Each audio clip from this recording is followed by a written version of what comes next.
Merci à vous, très heureux de vous retrouver dans cette émission tribunal. Mais déjà, la semaine passée, comme vous le savez, on était presque endeuillé suite à la disparition de cet artiste Jonathan Likompa, et ça s'est bien passé. Nous sommes bien kaka, nous souhaitons qu'il y ait là. Et aujourd'hui, nous retrouvons sur l'émission tribunal. Merci à vous encore une fois, et très heureux. Il y a Chaudron, espace Oyo, et Fumamika, Joël Itewana Bandal, ex Boyoma Boyoma, donc désormais, Bana Poto, tout, Bana Kisasa, éparpillé dans le monde, et Bana Diaspora, site touristique, il y a ce qui est Fumami, il y a un place Tozali, de Awa, et Bisenga Sengezalité, le corps passe Mousso Keba, Senga Sengayo, on a un bon mot calculé, juste, comme Kuna, au milieu de Fantate, bon, ce Sili pour Bisenga Senga. Donc, déjà, encore une fois, merci. N'a beau cadre, il y a Bibiso, dans l'émission, il y a Lelo, dans l'émission, je pense qu'on va le dédier encore une fois à la grande dame de la République, Julie Kitima, toujours Nzembonaye, et Julie Kitima tiré de l'album Cursus, il y a Maestro Fabro, encore une fois, la perte de la nation, le président Donis Ngambani, clin d'œil Nayo, et sans oublier la princesse Coco Mills Ngambani, la petit frère Naye, Prince Ori Lael Ngambani, au bord depuis les États-Unis. Et puis, émission sur les lots, n'a dédié un mot sous na moi na poto 22h. Moi, na poto 22h, Guillaume Onokoko Orlandanga, depuis Bruxelles, clin d'œil, d'ailleurs, place aux alliés. Sur ces plateaux, on a Evelyne Camon et Lopez, Maman Lopango, Kala. On a bien eu Mpenda Collant, et cette fois-ci, à comment invité. Nous, on peut se commencer à Evelyne, bonsoir. Bonsoir, Jazz Gavoulou. Evelyne, très heureux, il y a un tribunal, on manqué au Makasi, place, mais ça, au finga. Mais tu retrouves qui manqué l'émission au tribunal, c'est une intervention. Un mot par rapport à Bandekonu, parce que on a pas Pyongyang na Corée du Nord aussi. Vraiment, bonsoir à les spectateurs Nyonso. Émission au tribunal, il y a Jazz Gavouna Vincent, Chibis en tout cas, puis merci infiniment à fidèle Nyonso en tout cas, il y a Sita Mounene la voix du peuple.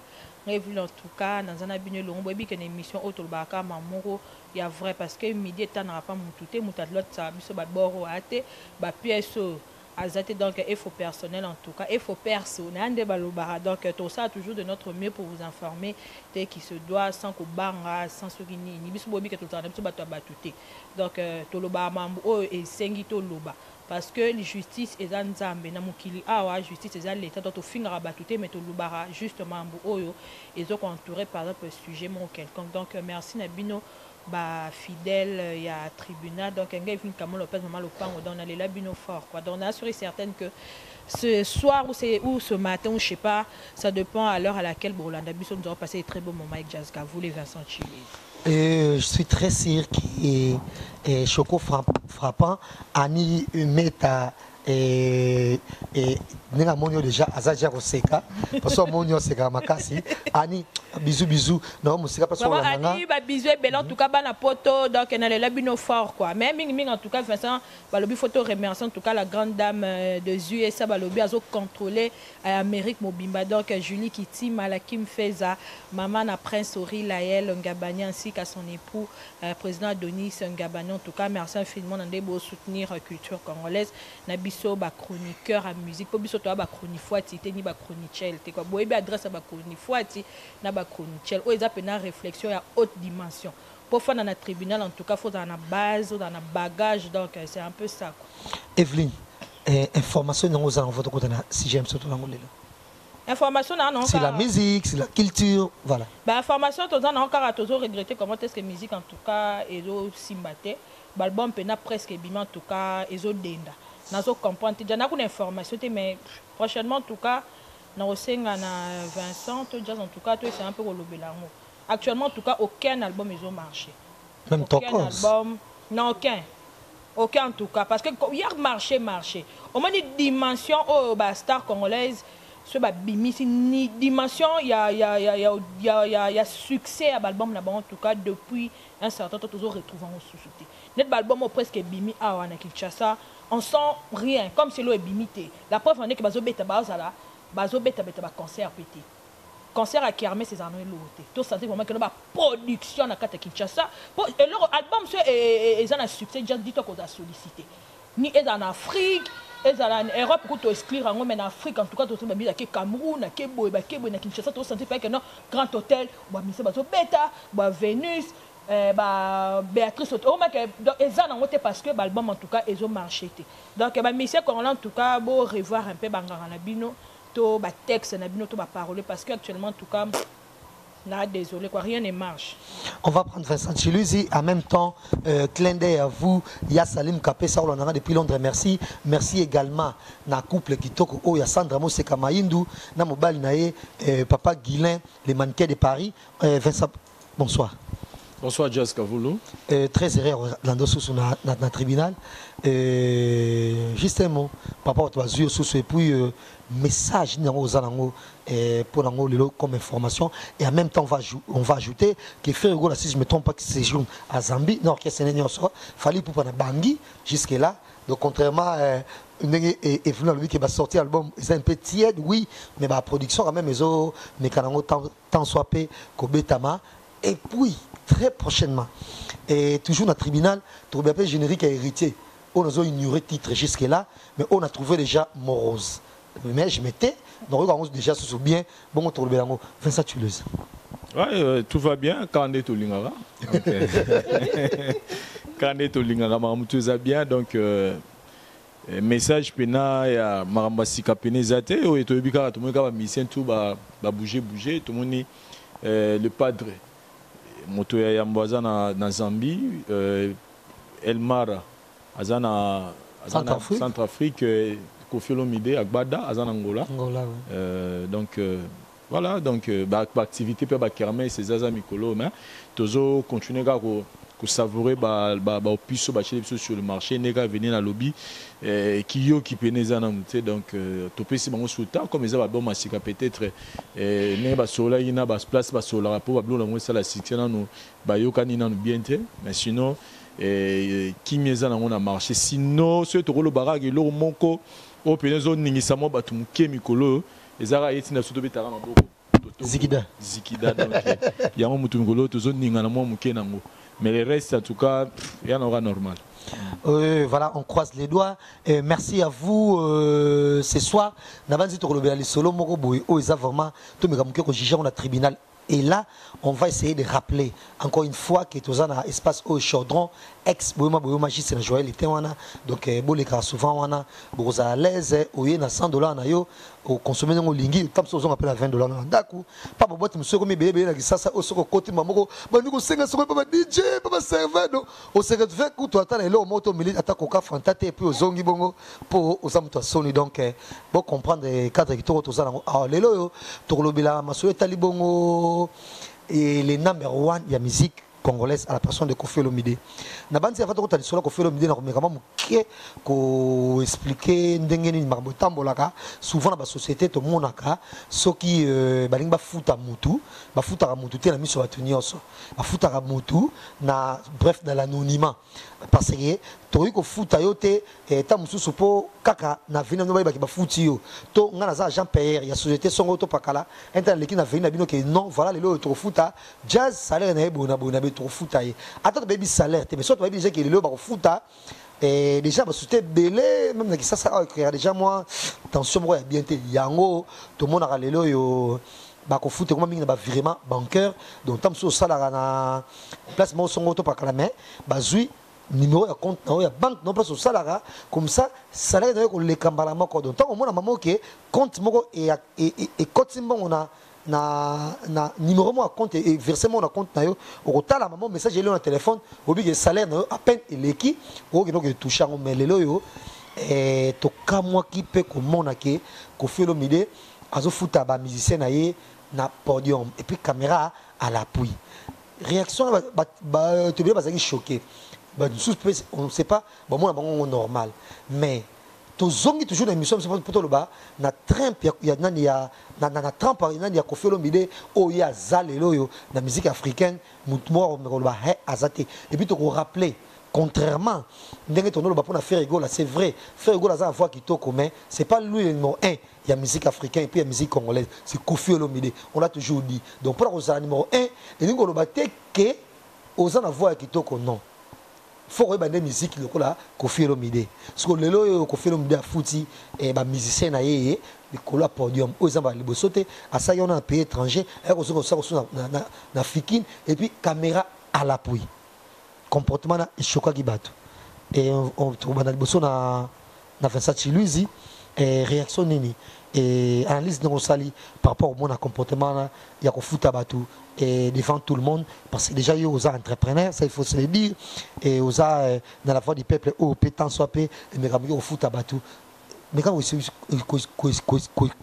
expliquer ça yo au salon de ouais personnellement moi aussi j'avais eu cette opportunité au mon vidéo ana personnellement choqué kinga personnellement c'était choqué kinga et puis il faut vraiment appeler sa point de vue nanga nazali contre na sepela inango atam qui était vraiment moni Koffi Olomide c'est vrai c'est une personne qui est très intelligent azali na ba potentialité belinza mbappé ça est azaima donc entourage na epé ba rosaper toujours limité ma na s'attaquer plus na yé et puis l'entourage na yé que faut ba yé ba image ni na véhiculer à star na bango. Vous savez aujourd'hui Koffi Olomide est considéré comme icône de la musique africaine. Lelo tant tout le monde a Koffi Olomide, tout le monde a ba tout le monde a ba Youssou, tout le monde a ba Salif Keita, tout le monde a ba Donabiso Koffi a ba Melody amba nani. Alpha Blondy, tout le monde a Alpha Blondy, ça dit Koffi Olomide a une grande personnalité en musique et Afrique. Alors, Bablo Moussousou, ils ont dignité dans le roi Koffi Olomide. Parce que tu me diras que jamais au monde a Youssou a ça le lora marque. En tout cas, on a dit que Youssou a amené Bilo à Melarawe et Sagé Kwiti. En tout cas, au Salangote. Parce que la personne qu'il est. Lelo même Mindele, ils ont fini ça même Congo quelque part parce que lelo Mindele nous sur le jazz, Mindele fout à tout salaire boité qu'on vient à jouer enveloppe à péché non. Tout ça se passe dans niveau banque. C'est-à-dire au talara au fait un compte bancaire au mois non bon on l'équipe. Donc même biso Moussa tout salaire to mon ara kutu bato anati. Na mon a été vous place bazarate mais oui que chaque fin du mois bon on est les cas. Alors pourquoi Koffi Olomide a que c'est rabaissé a que c'est ça le Sony na mission monde parce que à ça na vie à tout le monde le internet c'est comme une vitesse moko au saranate peut-être là mususu ngao natalité mais ba libanda basi ba mona ki yango c'est vrai ba musicien ba leader ba futara bangote que ba na longo kuna parce que na no zo rien mais il n'est pas obligé parce que ba to ba on imangote pour asali yango na vie à tout le monde qui a ba futi et puis ba musicien peut ba dans la famille tant qu'on fout un musicien bon on a podium ou famille ezomona oyebité famille wana bazana ba rapport on est un musicien wana parce que le roi salaire ça se passe en secret ils le roté que bazora mututu eh boya na foot ba travailler on est au Vodacom le ba boya na municipal boya na monde na Vodacom on foot ba tout non toyebi que musicien il faut foutama mais le faire en vie à tout le monde déjà d'abord ko kitisa donc qui grande personnalité ko fait l'omide pour la monique adimina wa kitisa makasi na ba acte moko ya bongo devant la télé puis à protéger ba musicien a été à protéger ba musicien a été or on a qui grande personnalité ko fait l'omide il fallait les carner na ba banque fallait penande à ce gars quoi ça la taille de ça ba relevé bancaire hein sera linga peut-être avec sa batu qui a foutu ba musicien parce que na niveau ko fait l'omide na bi que ya traitera jamais boy ba l'extérieur pe ba compte bancaire de ce penanga là c'est biso que ya za grand ou pas ya za ko fait l'omide akba da muta mbongo ebele il fallait ndé asala yango asali ndenge sala mara na niveau même na Congo awa je vous informe ba fonctionner ba foutu on peut sumbongo boyete même na Congo ko foutu comment tout le monde ba koma ke bele voilà. Donc, Nanenga qui grande personnalité est un homme civilisé comme Koffi Olomide, je pense que pour n'en gaffer fort. Voilà.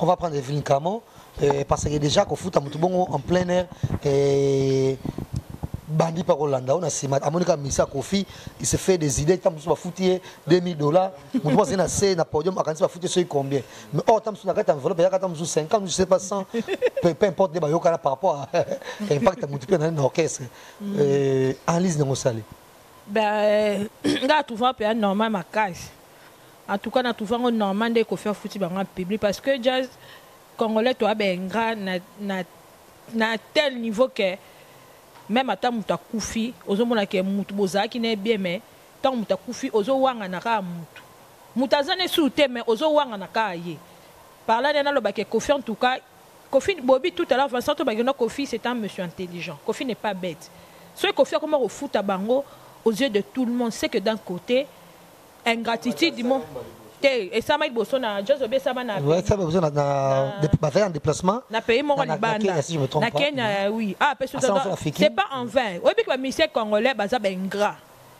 pourquoi d'abord orchestre va évoluer aka ba pesa image comme s'ils vivent dans la médiocrité comme si ba foot arbango te au monde monsieur la type polo et lemba chemise et lemba ozomona ba tout de bote kuna to foot maraté. Ce que Kofi du fait que c'est un monsieur intelligent, alingi abimisa parce que Congolais to boss dans la seconde près. Congolais ata ozo salisaye jazz ata ozo aider mukolo akoboro beba to mukolo boza sous ensemble te dis-toi que il va tout oublier. Ako finga ako dénigrer ako boya. Alors Kofi sera salango pour montrer au monde que a futara bango. Sera moni Michel Latino na polo lemba au moins Michel Latino a defendre na bikok ayeba baboyeba ke a futara bango parce que to biso to na ki sasa awa na habite l'orchestre ni futara batna ki ça c'est zate à part quartier la terre quartier to na royoka to vivate mais Kofi ko commencer on encore pour mon entier et mon ke ba futa maka po batika ko finga parce que lelo oyo ba comment finga ko fait le mide que ba Michel na ye bazal ba to milelo ba Michel bazal ba mou souffrant tout ça attention baté Bolobi que notre Kofi c'est un monsieur intelligent. S'il l'a fait aux yeux de tous, aux yeux du monde, pour montrer aux gens que à Futara Bango. Attends les mission longue au fingi Kofi a pu rien. Mais pour la biso déjà tout ce monde déjà défendu à Futabino en public, en plein concert en tout cas. On est l'euro au finga, tous on est l'euro place au beau et la thé. C'est normal, ma casse bande en tout cas, idée l'engaï, ça n'engage que moi, analyse et engagé que ngaï. Nazo le bon parce que na liebi combien de temps musicien, biso to gumbe na mon musique oyo, to zana ba musicien, to ebi ba musicien. Comment est-ce qu'ils réfléchissent, comment est-ce qu'ils vivent, ndé ba entouré d'ingratitude. Ozomona, remarque biso même to commencer so poto ba musique quartier tendeni pena boy. Mais quartier la toto yeba quartier s'il te plaît, quartier la toto yeba pena ba fali poupa. Ya ba soleil wanga. Il y a Gibson Boutoukondolo, il y a Montana Kamenta de Bazalaka. T'as ce que quartier la telle lélo. On sentit que il y a l'élo, il reflète la misère. T'as la quartier la terre, photo, le poto karaté parce que débutant peut babando ou me peut ok, non, t'es moi senti que non fallait l'assurer toujours. Montana assuré, Gibson Boutoukondolo assuré, Soleil ou Abandé quoi assuré, mais bango ta modèle bakoma. Au moins Michel chemise et lemba, polo et lemba. Donc au moins donc Michel doit expliciter tout ça. D'un côté nini toujours finga car toujours critiquer quand Kofi le m'da foot bangote mais Kofi pendant non football moi j'encourage quelle que soit notoriété na yo quel que soit méga star oza quel que soit icône en tout cas ba monsieur congolais faut que na eka bongo pour congolais so que no bongo te pour mko o longa ko fingo mokile rozomela ba tala ba tebele Kofi obimisa tala on de ba ko finga ba boya ba bossa na les bienfaits ozo mona bimisa ba ka ngo ça geste Kofi caméra ma casse biso to défendre kaka. Mais est-ce que Evelyne, toujours tu regardais Evelyne un tout petit peu, il fallait ce que tu ça peut-être, tu vas combat au foot. Et ça, c'est 10 000 francs congolais, na carte n'engagé faire go la salle dans la conférence de presse, belé, à gagner la télévision, ma jeunesse va me repousser en tête, et finalement, parce que 10 000 francs congolais, aux équivalents à $6, et peut-être foot va combien parce que avant au foot avant publiquement, les autres à des reprises tout le monde image à la télévision, mais ma chemise est lemba. Bah on dit qu'on l'attend toujours et qu'on soit express qu'on mataba foula toujours qu'on mataba foula alors peut-être faut pas presque combien de foot voilà déjà il y a combien de foot ami parce que peu importe parce que si on a satisfait jazz ont accepté salaire on a tout continuer à évoluer dans l'entreprise on a été s'ils acceptent ces salaires quel que soit les montants ceux qui sont à l'aise parce que biso peut okena ba misa musu va proposer autant si je suis pas allé jazz na monde qui est matin na longo ti ba chose à la je pense pas qu'il y a 10 000 francs, je pense pas qu'il y a 50 dollars, je pense pas qu'il y a 100, c'est qui se retrouvent to mais que peut réfléchir parce que on bâtit le hasard na latino osoma bande ko belé beti lo baka na latino o animateur wa zaki pas faire rigola o kirikou azaka pas comme qui se retrouvent osoma bango nde ba comment na image européenne ça comme s'ils vivent dans la misère et on ko fait habiter mais vos salaires na bino na bimso na mokili po ba mona to lati chemise lemba to mati fula to mati moto boye ba ke bo futa mara pour ça on satisfait salaire wana te jazz o longo entreprise wana quartier te dans orchestre o mutalo longo mutalo bo sauter so na se peut pas te ba longo pe ba latino peut-être ACP dans comportement copité il y a cofité ACP dans gisement cofité ACP peut-être dans salaire te ba longo mais ba l'organisme so biti le zo longo te po na ga so uta poto ana boye comme on est nani J3 sur les J3 personnes qui salaire ne kawana moi de mutati a uti vraiment non azo beta na latino azui salaire ba keneza 50 000 francs non voilà, on va prendre. Foutu na billet bébé J3 c'est que quand même ça va quoi. On va prendre ça Chiluzi Vincent est-ce que ça par rapport non moi je pense que au venir dans lobby quand on a le besoin qu'on engage kaye mais ceux qui pensa eza que pour Kofi ala kisamukilike OK a futa ba musicien c'est que Jazz Kavulo na osenga na Kofi Olomide a organiser la journée à payer ba caméra yaka donc chaque journée à payer ba caméra ba no yaka parce que et kokoza la paix au futa no pe batute jusqu'au long futa batongi mukile ba na futa au bengi pe au jeu au futi na miso abatu est-ce que et l'on dit que l'on a serré parce que l'on a fouta non et l'on côté la ramoutou la raison exacte Félix Oazero à l'oba ce que fait le midi à Yebi qui a fouta à musicien il n'est pas obligé de faire ça à la télé parce que parce qu'il n'est pas personnellement na information à la joie sur les orchestres c'est moko au pénal va musicien va aura salaire chaque fin du mois à tes $1 et ça quartier latin. Et on les a connus. Non, non, tu comprends que BCBG, salaire, mon boulot. En tout cas, Jazz, en tout cas, ils ont raté. Ils ont raté, ils ont raté, Marambouana. Tous les gens, tous les gens, vrai.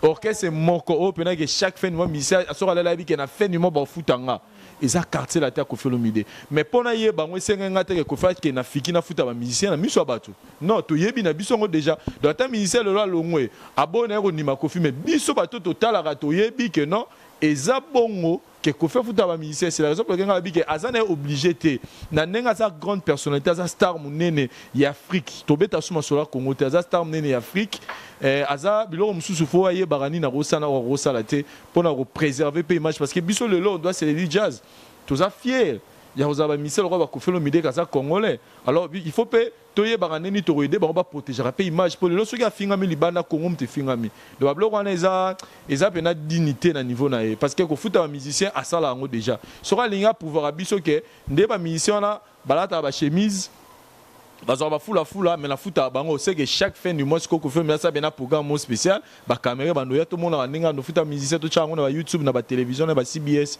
voilà en tout cas ça pardonne na compléter quand mon Vincent lobby na lobby na vraiment on pragmatique dans ça mutamutute mais le là parce que ba na soutenir Kofi Olomide parce que Tobenge icône Tobenge c'est un grand de la musique africaine Tobenge c'est un grand de la musique internationale jazz tous on a chance sur un emploi à Kofi Namboka mais tu es ba valeur à Kofi te pourquoi est-ce que mamba Kofi to zo toujours na premier degré nga Kofi Olomide zane n'habite sur le monde donc à 4 ans dans monde à Kofi te mais quand même Kofi c'est une grande star Kofi a le quoi na niveau il y a libanda à le roi ba Johnny a l'idée en France na niveau libanda za le roi ba Arkeli osomo Arkeli a déconné raté Arkeli to ebi kazali comment on l'appelle petits enfants pédophile pédophile est-ce que les Américains ont la temps pour diminuer Arkeli Michael Tebek n'est pas un pédophile est-ce que moi mais quand même on a premier degré au Congo on a Kofi Olomide au premier degré et pourtant tout le musicien congolais commet des bavures commet des erreurs on a plus que même Kofi Olomide mais quand il s'agit de Kofi Olomide les Congolais ou la presse congolaise toujours dans premier degré. Alors c'est pas normal. Kofi Tobi que c'est Kofi à Salango, vous pensez qu'il a fait juste comme ça? C'est qu'il y a quelque chose ouais pousser jazz à Salango aux yeux de tout parce que Kofi l'a jamais fait. Au Congo Kofi n'a fouta bah musicien a salaire face à la caméra. Mais quand il s'agit seulement de Kofi dans ce pays, Le lot pendant on doit pas amener ma casse. Ça fait ça fait 4 ou 5 ans que mon anana Koffi Olomide ni na téléphone ni en Facebook. En tant qu'humain et ça n'a pas si. Il y a un que à chaque fois mamba Koffi Olomide tous auront la premier degré. Et pourtant ma mission nyo so qui ça to ba wera son ba JB ba papa ba papa son nom ba king kesa ba star ba pas ba grand tout ce na ba 3. Au 4 na karma pas. Nous avons tout ça na JB, tout ça na wera, tout na Koffi. Toi, na karma pas, na papa Lutumba. Bon, Félix. Té, Donner des leçons. Ma solo, on a pena ming pas la té. Quand on a tanka ba toi ba grand ya musique. Eux tous ba ça ba bavure, eux tous ba commettre erreur. Non, on peut ça ba conseiller belé manzembo. Ba prophète belé. Mon fond y a rien. Ozo mona mais mamba Koffi bango nyos na bien wera ça ba erreur. Jibe ba ça makambu. Bango karma pas makamba le papa tout ba monsieur qu'on les presque pas ba humain mais s'il s'agit de Koffi Olomide batu na mboka oyo on dirait balinga keto de Koffi azaka congolais Koffi adam mungala adam ngwaka ozomo aza congolais pourquoi est-ce que na mboka na yemo vraiment traité au quoi étranger ozomo na boke pe na BCB bo découvrir jiba sali boke na maison bo découvrir ba erreur a wera ozomo na boke ne peut pas karma pas bo découvrir boke peut pas tout ba découvrir. Mais pourquoi est-ce qu'il y a Koffi Olomide et comme encore on dirait dans Mokile et Zika, on dirait le ciel va embrasser la terre. Pourquoi? Toi c'est un peu qu'on revoit pourquoi est-ce que Koffi l'a fait. Tout le canon la vraie cause, la vraie raison, Nini et pour ça qui Koffi Olomide a foutu à musicien en public. Il y a quelque sûrement il y a quelque chose en dessous de la table. C'est pas en vain. C'est pas en vain. En tout cas, tout ce qu'on a pour m'aider parce que en tout cas, au niveau Koffi, na ndenga ma yela musique, et quand sur le plan artistique, na yela pena musique, na mboko ba komi ata 3T. Parce que Koffi en tout cas sur le plan artistique, c'est un bosseur. Alors le lo oh so to chaba malaise et belé to bagan jour par au kufa et comme arako ah to nga ki minte to lingue de son vivant. Parce que jazz ngane na Evelyn na fan bonana ma bena ngai. Ozo yo jazz no za bwana ma bena, o Vincent za bo to na ma bena e. Mais pourquoi ba ma ba Vincent ko bimisarate? Il y a eu babim saate, il y a un babim saate. Ce donc être humain Koffi, donc toujours au premier degré. Mais Evelyn Robo sentait que mécène Morazara Kara, Nambo Kanabiso, avant Koufa, dit jamais vu. Et mon fond comme ça comme maman les familles naïe Mathieu comme Koffi Olomide na carte na testament naïe pour dire que Koffi Olomide c'est le patron de la musique congolaise à la personne de Fé Mundabi. Est-ce que patron à quoi se comporter bongo quelque part entre nous soit dit et na idéologie penza il y a qui patron penza musicien dans musicien tala jazz musicien atangi doctorat azuba master so nini a musicien dans musicien ozo mona Koffi par exemple à cause âge mona tata nanga mais jusqu'au papa na ninga zata Koffi est-ce que ba Koffi a sala bilate là na yeba makamle est-ce que tata nanga sala ngoti artiste aza artiste mais surtout dans chaque artiste maintenant le quoi le domaine de la musique na le plus musique Koffi aza musicien talent look na ta la façon na ta la wera sona kanga basuki papa chira kanga basuki ta le wantash le kanga papa ambassadeur artiste aza musicien na ba folie musicien muta ba délire autant mon jazz musicien da mutu normal te musicien da normal te musicien da mutu ya ba délire muta ba fantasme muta mambudo ki ambri muta mambu ata tanine nini ozo mona donc aozaka ka musicien ba ke kotata bo fane bana ata bo fane toute une journée ba ke donc avant bo kabana on soit délire on soit décor musicien za bongo est normal donc ba musicien bazara na bango bongo ozo mona Koffi par exemple délire na fantasme ni peut-être que non na futa ba musicien na ngai face à la caméra peut-être délire na ozo mona et ça la fin du monde. Pourquoi est-ce que Mamba Koffi na mbora ona mituna rabata bana poto bokote la tanga pourquoi Mamba Koffi ozwa na premier degré to bossa na qui est Koffi Olomide qui est mon pao to bossa na biso ngo donc quand il s'agit des petites choses to bossa na qui est Koffi Olomide azaba disque d'or Koffi Olomide il a représenté ce pays partout au monde Koffi a teka ba disque a propulsé langue na biso lingala partout dans le monde entier ozomona Koffi c'est un grand artistiquement il est grand. Evelyn de Sala, maman arrive à Londres, plaisir et puis les cheveux Mouzango. C'est très spécial. C'est si dans Zazasta Zabo le force tranquille. Bon va pas toi Koffi Makila puis na Sharon Stone. Koffi so taba na balubanda ku nyonso ya kisasa. Biso kuto aba mike banda ku nyonso. C'est da Koffi. On kuta pas orchestre musu c'est zate. Mais ya Koffi et banda ezanga raté. Le bas peut-être Kofi Lelo. Pour Moutou, quand même, moi, baisse ça par rapport à la loi nature. Mais Kofi, quand même, artistiquement, il est fort. Sauf que je suis presque ignorant. Au moins, c'est de Kofi à Kalezali. Kofi nous conseille. Au moins, on a Kofi, il y a un problème à Bolingo. On a recourir contre la solution. Dans ma chanson, il y a Kofi. Au moins, artistiquement, c'est un grand musicien, une mélodie qui tourne, une parole qui tourne, il conseille sur tous les ans. Parce qu'il y a une spécialité des amours. Ozomona mais lelo o Kofi amasa mitema bato belé Kofi o asepel sa mitema bato belé comme atali comme mukie ya Kofi Carrefour monde et pourtant bango tout na lobby bien ba monsieur congolais nyos ba délire ba sara ba makamoro pe o supporter mais na mona bino te média bino bato internet à la télévision bozuela ngo ba sujet mais quand il s'agit seulement de Kofi Olomide tout le monde a la facilité, il y a une opinion juste pour diminuer l'artiste. C'est là que ça la passe. Merci Evelyne. Et en même temps, on va essayer de rappeler que par rapport à Mambo Evelyne à lobby, Namboka Mundele, ceux qui star à Salim Beba, même Beba, le commun des mortels à Salango, a condamné ma cassité de célébrité à Salim. Donc pour dire que célébrité face à la manière qu'on les a mutusongo to pakalelo Kofi Olomide ce qui est vrai et le salaki et ça pensa crime mais par rapport na ndenge ya kozala patron ya musique ndenge fait mundabi abengaye en tout cas ça digne ya patron entre nous soit dit ça et le mot ya encourager et lelo yo ataso babengaka nani et Alpha Blondy Amela Diamba mais Alpha Blondy pour répondre bango à ça on a élégance nyonso et Alpha Blondy le na comme la Diamba nae à ça mutu oyo na Afrique ba respecter makasi même bien que baebi Azad Diamber et le Kofi Olomide na nyonso oyo salaka tout le monde a yebi que Kofi Olomide c'est un grand il y a musique na biso puis Afrique mais respect et il faut que tu na o batu ba pesaye ba pesake respect yango ndenge sengélité parce qu'on a vie nous sommes au monaki au tokomona et déjà là on va prendre Vincent Chiluzi à quoi quelque chose et l'autre ça toujours pour na Kofi Olomide ndenge ami monaka parce que lelo à un niveau moko ndenge Vincent Lobaki na ba grand sur la musique donc trocha ante ute basi mibali ba Yvonne Chaka trocha ba Mbiliabel trocha ba Yusundu ba Salif Keita trocha ba Manu Dibangu mais Kofi na respect na bangote par rapport ya ba trop de comportements qui patronté ou à Zanango et honoré était quand même je pense que Vincent a un mot à dire là-dessus par rapport à Onalobi.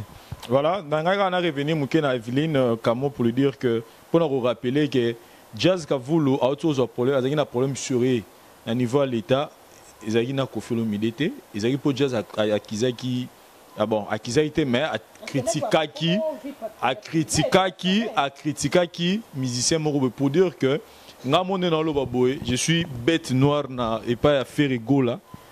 Et ça qui profite donc pour dire que toya a raté pour te critiquer toya to lobara ma be a profiter et puis to lobara ma be a batute to apportera to ça la critique mututu na vie so mo boya ba loba ben critique c'est que bani da otimola tombe na yo ya roxila mututu na vie dans toujours na besoin de critiquer pour évoluer là c'est tout à fait naturel et puis moi Kofi Olomide il dit même que il y a à mon seul mo te go légile mutu parce que ayoka nyonso au mutaro na vie et biso ce to biso to zo bango na sens que to zo protéger patrimoine musical na biso to benga parce que yaza lelo icône né na so donc biso to lingi tout le monde a caméra bien surtout mon moi bébé ça to c'est non Kofi Olomide au moment où tant que icône ya musique na biso ne to za fier na yo prochainement ko futa suba mission na miso abatute parce que est diminuer makam monene na yo donc c'est pas que toningi to la sécurité odinga Kofi to ninité et puis ici on traite tout le monde donc ils que ceux qui fait rigolo ka ezali to lobara ceux qui fallait aza to lobara ceux qui d'ailleurs Jazz Kavulu on lui connaît que écoute ba bazanga ça sans position donc pour qui par place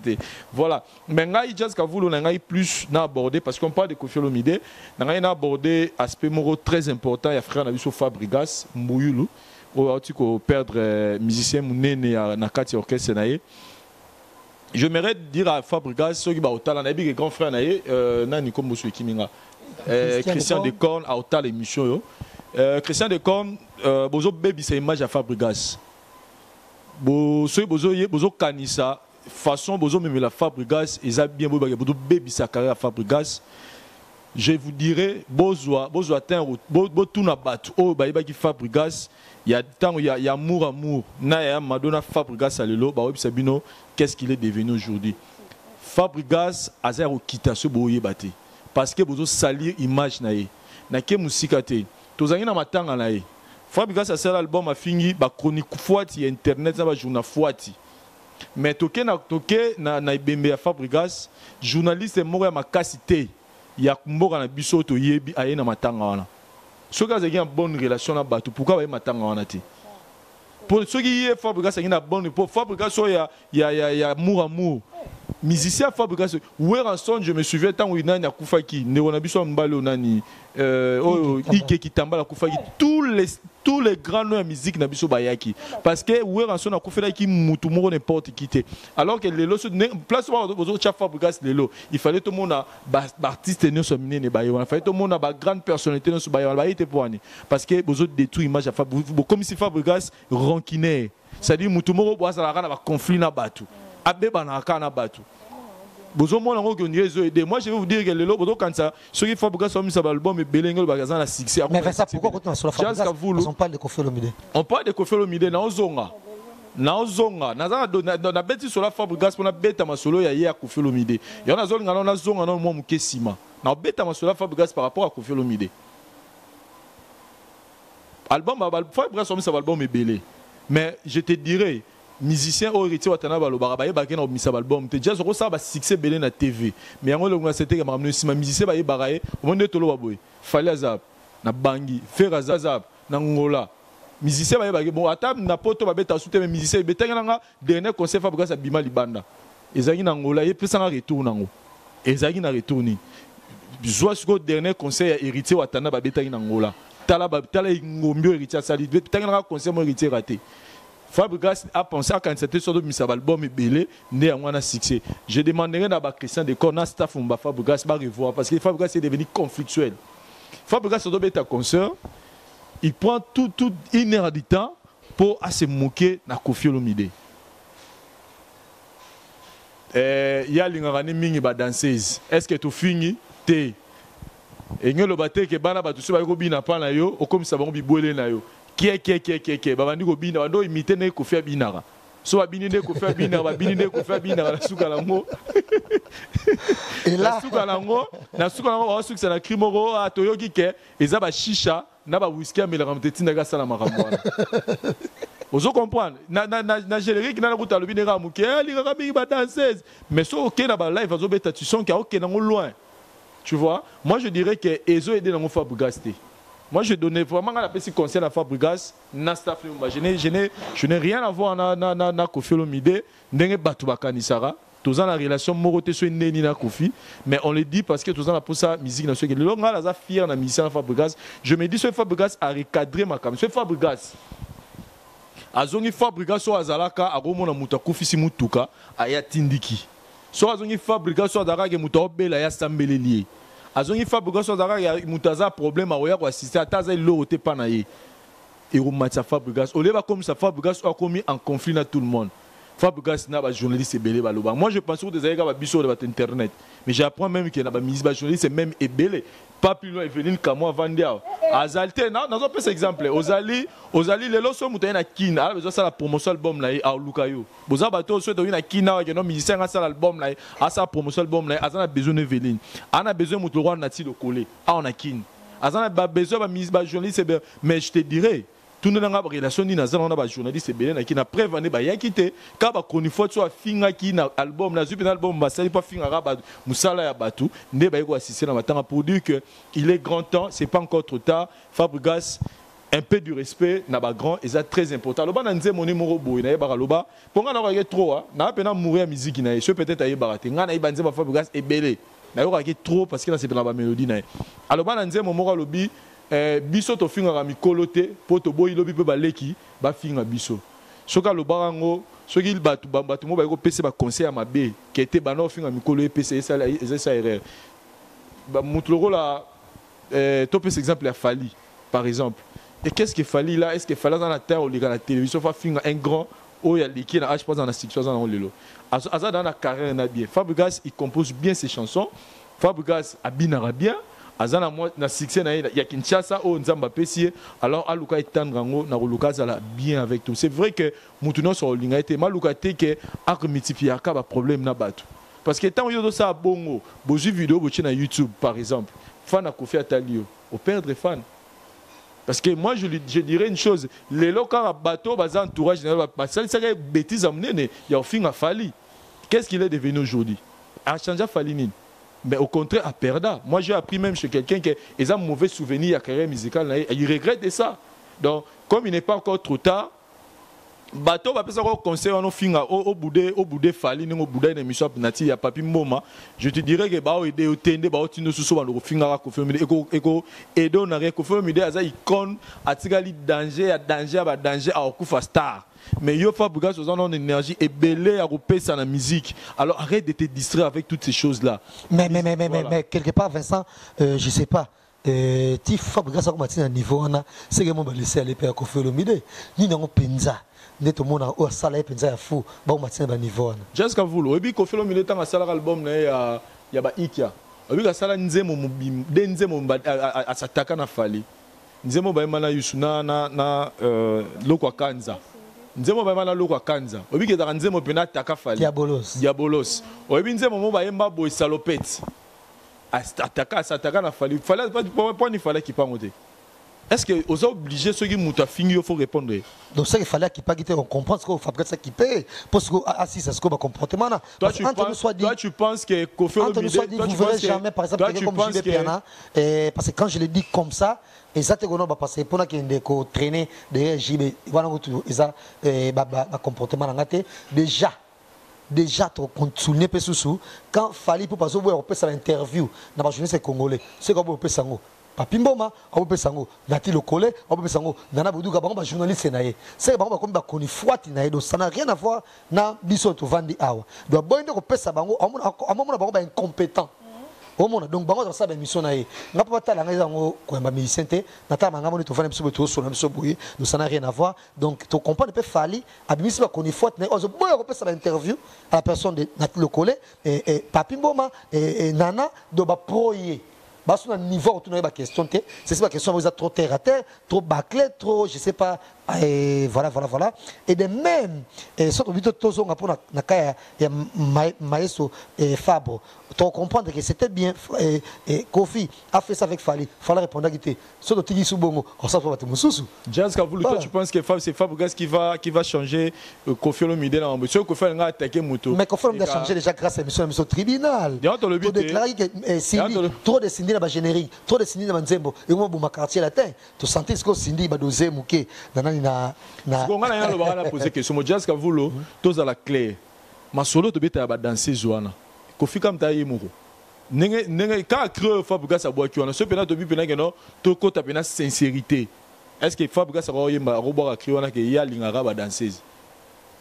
So to bi pena tous à la sincère biso nyonso. Est-ce que yé pena rolo ba que Kofi lingaka ba danseuse. Voilà, président nyonso. Abokelika ouah babota toyebi ba président babota ba danseuse toyebi ba président belo ti lelo ba bimana ba danseuse bazara d'ailleurs toyebi on a le bino donc ce to bi ko to na contexte on a to lo ba ke abokeli Kofi abokeli tous les leaders tant mususu pe Sauf Fali peut-être. Dans le biboé, tant que le bibongo, biso to yebi, ba président oyo, ba bibota na ba danseuse. To yebi ba président oyo, baza, bazola ba danseuse bandako. Mususu good bon, ya bi pona respect. Parce que so yo le bibongo. C'est yé, to yebi que bimara déjà ba président, ba danseuse. C'est que yé pas à président au Cresset. Donc pour dire que ça pona nga zaki na propriété. Nga concert au PCKK, frère Nanga Fabregas, il y a Christian Decorne, bon, mais un peu renouer relation, bon, sa relation Fabregas na bandeko. Il devient de plus en plus conflictuel. Alors, ils ont aidé na carrière naïe.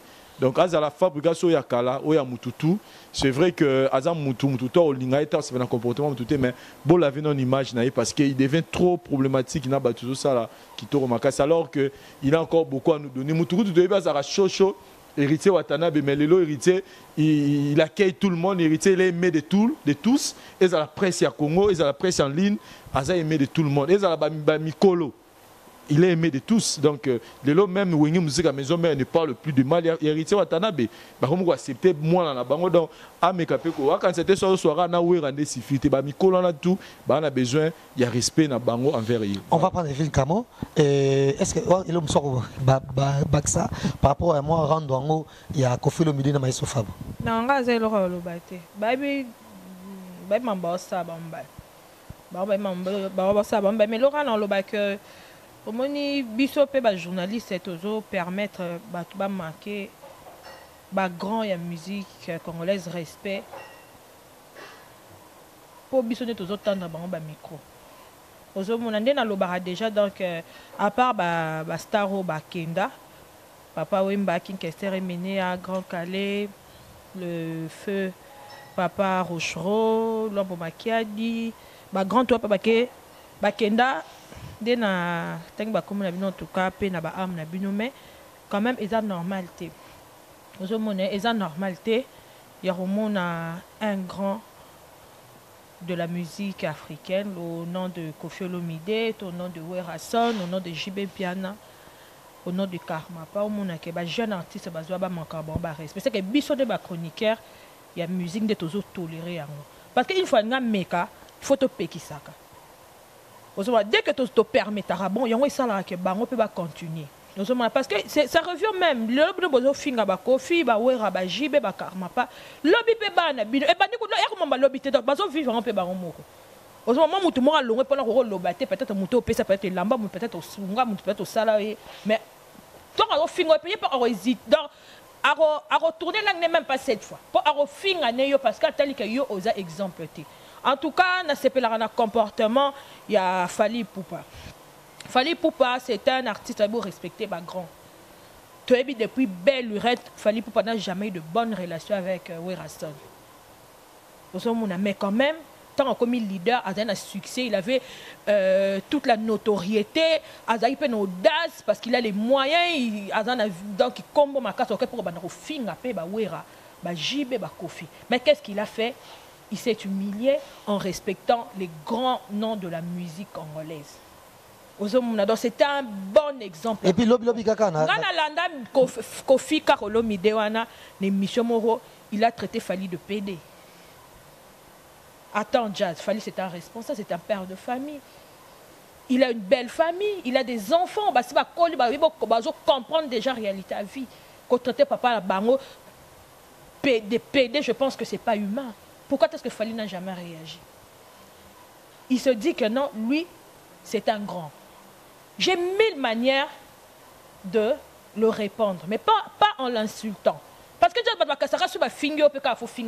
silence c'est arme moko il y a ma casse quand même ce muta fingo fi parce que total appel muta finga est-ce que maman biso blando papa ba finga biso dia pourquoi to finga ba nguti est-ce que tata no so finga o finga te nga maman na so finga no finga ete ozomona malgré na komi madame boy na za grande dame maman na rata finga no finga ete par respect parce que c'est humain mais fille âge na ngai garçon âge na nga to oza faire na so finga just na oza charger non ma casse kuto oza na idée ozomona do Fally a une notion il y a respect Fally il a une très bonne éducation en tout cas dans le bango parce que dans niveau Fally pour pas comment il y a mamba Fally que tu sais nga kututo il faut qu'il y ait un dictionnaire qu'il y ait internet et tout le monde le sait que ce monsieur en tout cas sur le plan international il est world donc wow il et pas à grand ou à trasa nzela pour la musique ya Congo.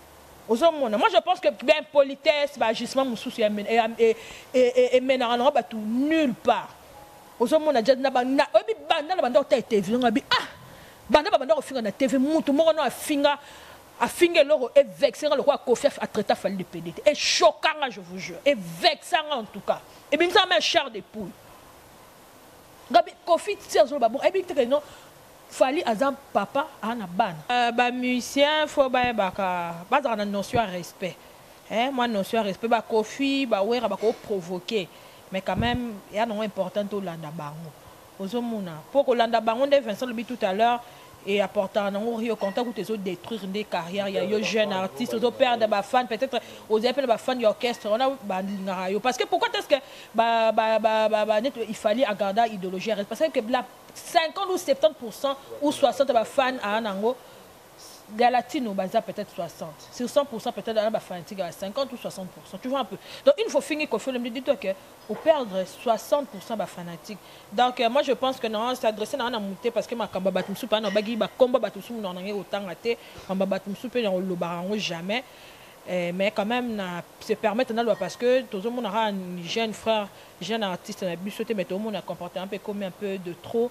Na jeune artiste congolais quoi. Merci. Voilà, merci à vous. Déjà clin d'œil na Madame Betty Timba Mukuna Ola Nabiso depuis Ngwanzu ainsi qu'à l'évangéliste Trésor Mukuna les valables kotala depuis Chine donc bambote lamino ebele musika bozali kuna donc boaka c'est ça rigon na banzi ça biso plaisir makasi na retour na bino dans 10 jours na kina bankale mais merci également na cameraman ya série par aux essayo nous arrivons pratiquement à la fin de cette émission et toko Lembape kolobate encore une fois to lingi kakake ba mise na biso soki muto komi na moi possibilité bomeka penza toi mise bomeka mfuma ko copier et fali pupa talelo fali pupa abimisi ba koni fuati o aleka ba mission na bango en délégation ba mission na bango te doti fala bolé ba mission botia out biso la catalyste te po fala kaka émission tout mine aleka émission ma mille là dans les rares cas mais ba proyer eza na basi nana et to zwa nati le coller puis pa pimboma donc tant fala to boya yelo kwa komi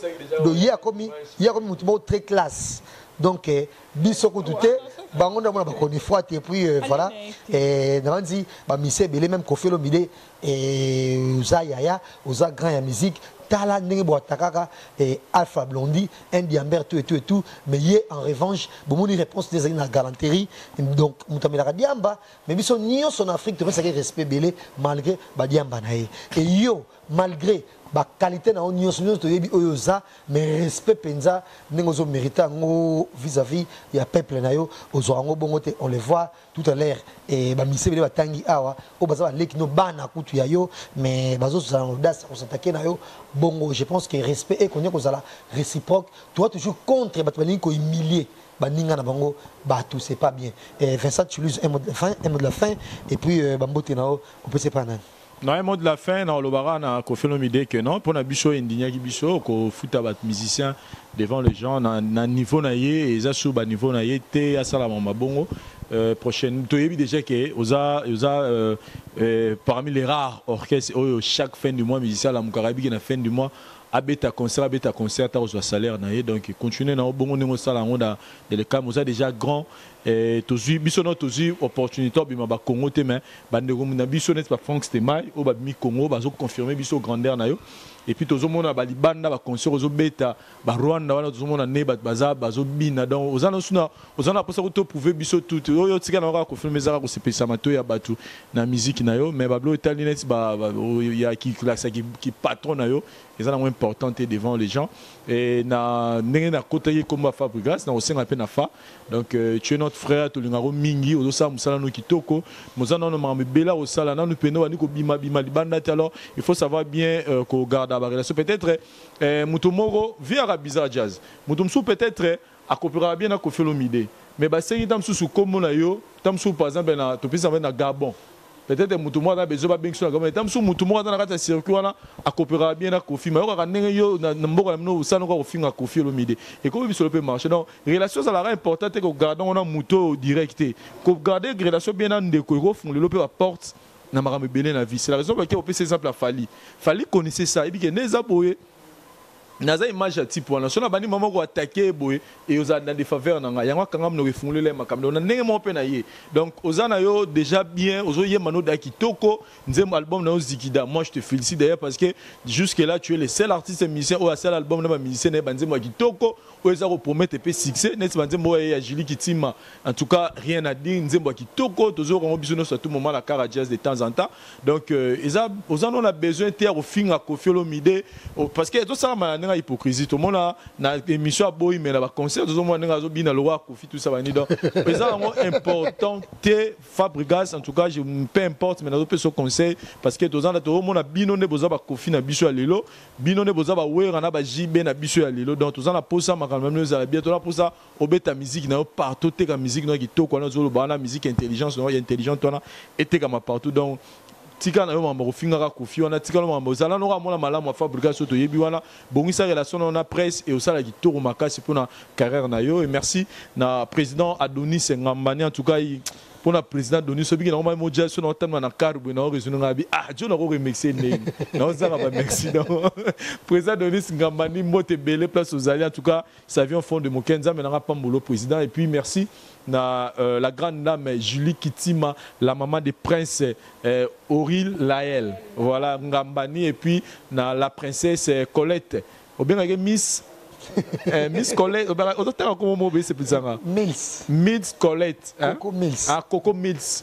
Donc on a pu faire Zwango. Coco Mills Ngambani na aux États-Unis, je confirme. Moi c'est moi bien à zone il s'appelle États-Unis le rôle maman là Julie Kitima. Donc et puis je vois Willy Botella. Garçon de l'X Narata Suède dans la Babassa Réunion à Sazungi Sengi Marambu. Et puis je vois fils Fumuti, mon frère Deda. Chombele Muntu, Tozana Narata Baginchasa, wa Chombele Muntu, peut va monter belé, place aux Ali. Et puis je vois Echeveri Muzango, Bambote Belé. Déjà, Echeveri comme l'Engabi Bozo, à la terre, c'était.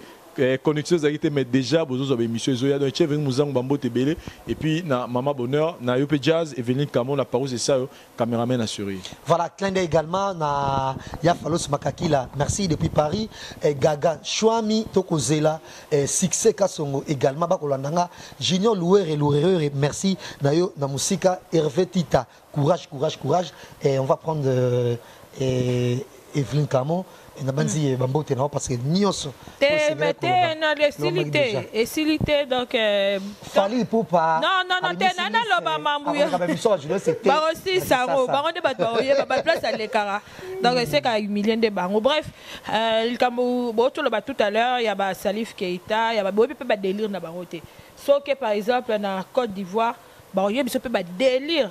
Il y a Youssou Aujourd'hui mon asso que peut-être na Sénégal pardon ce que pendant le Sénégal bah il y a délire il y a Youssou ce que par exemple na France bah le pas délire il y a Johnny Hallyday ce que pendant States bah il y a délire il y a Degré il y a R. Kelly donc ce que pendant Afrique du Sud bah il y a délire il y a Yvonne Chara donc sur ça en tout cas nena le baka que artiste nios son amont a un délire donc mama Koffi Olomide na côté les Penzaming lelo parce que na remarqué m'amener battu souvent besoin plus na premier degré pourtant aza être humain aza comme tout le monde donc on a des défauts tout comme on a des qualités aujourd'hui donc tout cas vraiment mimi ko zo m'amener à premier degré quand on est na lobaki donc na zo foot bango bon photo Lucas Konde tout na Koffi Olomide pourquoi est-ce que azo foota ba musicien na ye na podium et puis aux yeux de tous aux yeux du monde entier. En tant que journaliste professionnel, au cas vraiment tout ça, on va pourquoi. Parce que dans toute chose en tout cas, pourquoi il en a si je sais pas en vain. Au comment on a mutu moi Kati Bilamba a abou. To finga na ta to finga ye, biso ba journée photo ye balé. Pourquoi est-ce que moi oyo a Kati Bilamba. Ozo mona trop mona mu parler a yibi mundela tunaka. Pourquoi est-ce que monsieur ou madame t'a volé? Alors il y a des raisons, mais au Coran, en tout cas, on a remarqué pourquoi tu es. Une fois que tu as sali directement, tu s'enflammera pour dire du n'importe quoi, peut-être pour dans un préjugé par rapport à l'Elkamouta. En tout cas, la meilleure des choses, Vincent a de bonnes relations avec Koffi Olomide. Je pense qu'il est vraiment, tant que Koffi Olomide, il y a Kinshasa, là où Vincent au ça, là, qui a Koffi Olomide, va questionner pourquoi est-ce que Koffi Olomide a foutu qui musicien face à la caméra. Alors, je remercie infiniment en tout cas Balobi, la meilleure boîte, il y a Ville Province à Kinshasa, Balobi, Chaudron, Espace Chaudron, Balobi, Nini, Baloba, Naseki, Baloba, Nini, Balobi, ville en tout cas, il y a une cité. En tout cas, ville est une cité. Donc, Bisoba na Paris, Bisoba na Boum, Bisoba na Selemba. Donc, inutile, donc, une ville parce que même Bisoba ville na quatre cité. En tout cas, un grand merci. Dans la meilleure boîte, il y a ville province de Kinshasa, Chaudron. En tout cas, Balobi, le cadre vraiment VIP, le cadre vraiment exceptionnel. En tout cas, Bolingi, Bo se détendre, Bolingi, Bo s'amuser.